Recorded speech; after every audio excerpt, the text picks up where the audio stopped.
नमस्कार. आपल्या सगळ्यांचे सोशल महाराष्ट्र न्यूज चॅनलमध्ये हार्दिक स्वागत. चला वळूया तर एका नवीन बातमीकडे. आजची बातमी. राष्ट्रीय आरोग्य अभियान अंतर्गत राष्ट्रीय बाल स्वास्थ्य कार्यक्रम राज्यात लागू करण्यात आला आहे.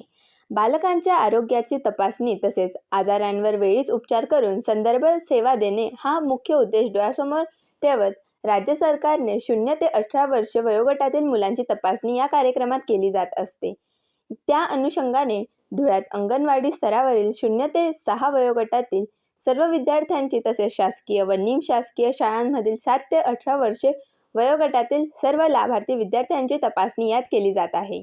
शहरातील JR सिटी हायस्कूलमध्ये या कार्यक्रमांतर्गत मुलांची तपासणी करण्यात आली.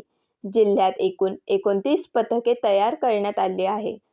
या पथकात एक वैद्यकीय अधिकारी, एक वैद्यकीय अधिकारी स्त्री, औषध निर्माण अधिकारी यांच्यासह ANM तसेच प्रत्येक पथकास एक वाहन औषध उपचार साधन सामग्री यात उपलब्ध करून देण्यात आले आहे.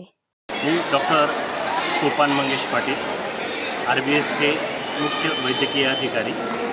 आज रोजी 1 मार्च रोजी उपमुख्यमंत्री माननीय नामदार अजितदादा पवार यांच्या हस्ते RBSK 2.0 कार्यक्रमाचं उद्घाटन या ठिकाणी करण्यात आलं.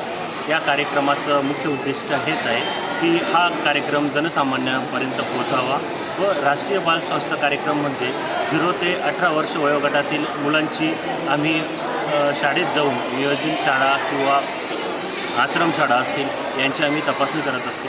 0 ते 18 वयोगटातील सर्व मुलांची तपासणी अंगणवाडी असेल, शाळा असेल या ठिकाणी जाऊन एक पथक दिलेलं असतं. धुळे जिल्ह्याला एकूण 31 पथकं दिलेली आहेत. त्यात 2 आश्रमशाळा व काही सिव्हिल हॉस्पिटल येथे पथके देण्यात आलेली आहे. या पथकामध्ये एक वैद्यकीय अधिकारी पुरुष, एक वैद्यकीय अधिकारी स्त्री, एक परिचारिका असा आणि एक औषध निर्माण अधिकारी अशी आमची टीम असते. ही टीम अंगणवाडी आणि शाळांवर जाऊन जन्मजात जे व्याधी असतात, पोर्डिओ आम्ही ज्यांना म्हणतो, जन्मजात व्यंग, जन्मजात व्याधी यांचे निराकरण करून योग्य ती संदर्भित सेवा जिल्हा शल्य चिकित्सक साहेबांच्या मार्गदर्शनानुसार आम्ही देत असतो.